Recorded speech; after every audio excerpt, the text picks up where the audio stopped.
Tēnā koutou, tēnā tātou te whānau. So my name's Chloe Swarbrick. I'm a Green MP based on the other side of the water in Auckland Central. I live on Newton Road, so I took the ferry over today. Thank you for accommodating me on the beautiful island. I just found it fascinating that we are so accustomed to pulling hilarity out of despair and how it has almost become so normalised.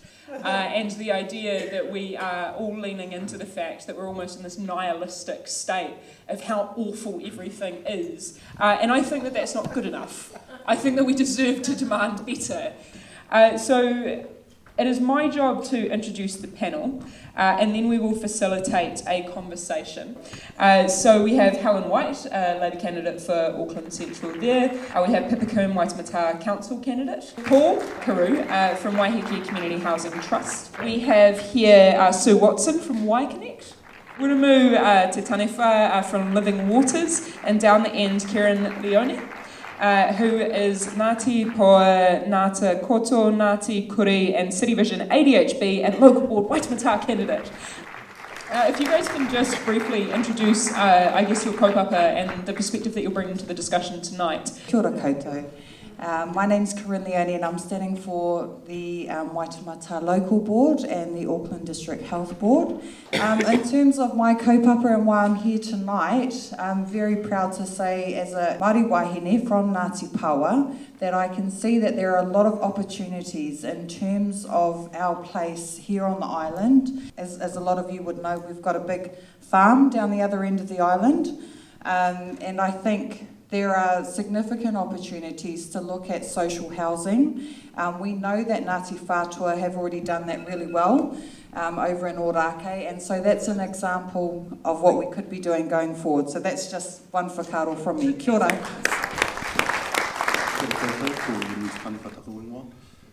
I'm the pastor of the Living Waters Church down in Surfdale. 6 years ago we says, man, what's going on the island here? There's a need here. And there's a need to help people. People are struggling. And so we started with the emergency accommodation. We also got transitional accommodation for the elderly because we have identified also that there's a need for the old folks on the island. And we just put our hand up and says, hey, what can we do with the little piece of land that we have and the small thing seed that we have in our hand? Help another fellow human being. So that's where we are right now. Kia ora koutou, I'm Sue Watson.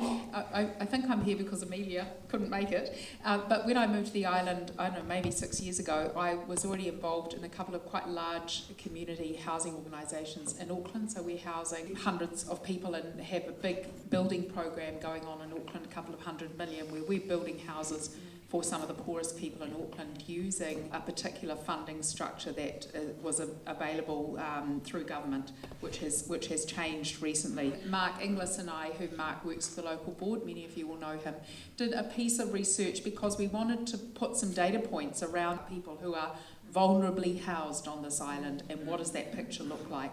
So the data's a little old now, it's 2016, but I'm happy to share some of those findings. As founding chair of the Waiheke Community Housing Board, we formed in 2016 after being part of a lot of conversations on the island. We decided that we would have the aim of maintaining and increasing the stock of affordable housing for permanent residents. So we're a registered charity. Two things: shelter is a basic human right. In this supposedly civilised country, we've completely lost sight of it. We need to be designing communities and not building single overpriced suburban houses which then get traded as commodities to the highest bidder, or locked up for occasional use by their overstressed, and there's lots of them, or overseas owners. Thanks. My name's Pippa Coombe. I'm chair of the Waitemata Local Board covering Central Auckland, and I'm standing to be your next councillor for Waitemata and Golf. I was very fortunate to be part of a visit to Living Waters recently and met Rurumu and Bill to see the work that we're doing there that's so urgent and essential, and with so little support from government and council. And it's really opened my eyes to a whole range of issues that I'm sure you're all really aware of in terms of the security of tenure for renters, emergency accommodation for seniors, affordable accommodation, social housing. I really think that with strong advocacy for the local board, strong local board, council, government, working together with iwi, the community, there's a whole lot that can be achieved if the will is there.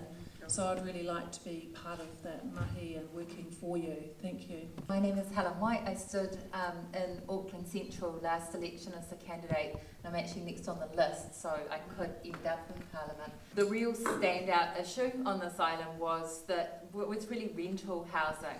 I mean, we heard a lot about the issues with old people having to leave the island, and actually the other day when Camilla Cipollone came out to talk to you, you were talking about that. It was heartbreaking. People left the little place that had been their seaside retirement home, went to the mainland and died. That was the reality. So for me, I guess my focus in this area is really, I just can only pick one really in a time, would probably be the priority is a change in ethos around rental. We've had far too much focus on capital being a power source, and it's not actually that important whether you own your house. It is important you're secure, and it actually shouldn't matter how much you're earning for that to happen. I'm not anti people having autonomy. I'd love everyone to own their homes. But I think a real focus at the moment, it's rental.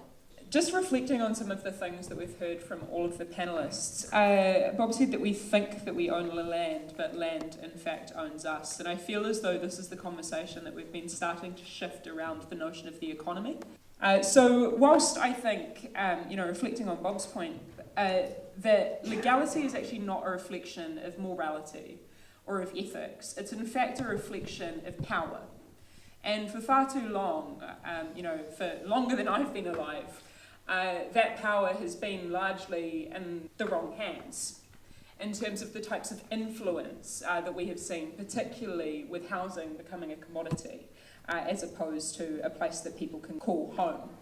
But where I see the opportunity there is that frequently, particularly younger people and those who have been disenchanted and disenfranchised by the political status quo, see it as, we'll just switch off from politics then, particularly from local government elections, because we've never seen anything happen there, and the consenting process is so long and arduous, so God Almighty, they're never going to get it together. We actually have an opportunity there to take hold of the reins, and all of the amazing people who are currently running for local government can make a tangible difference. So I'd really implore you to get democracy working properly. And instead of turning off and having the perverse impact of reinforcing power and wealth in the hands of the people who already have it, take it back.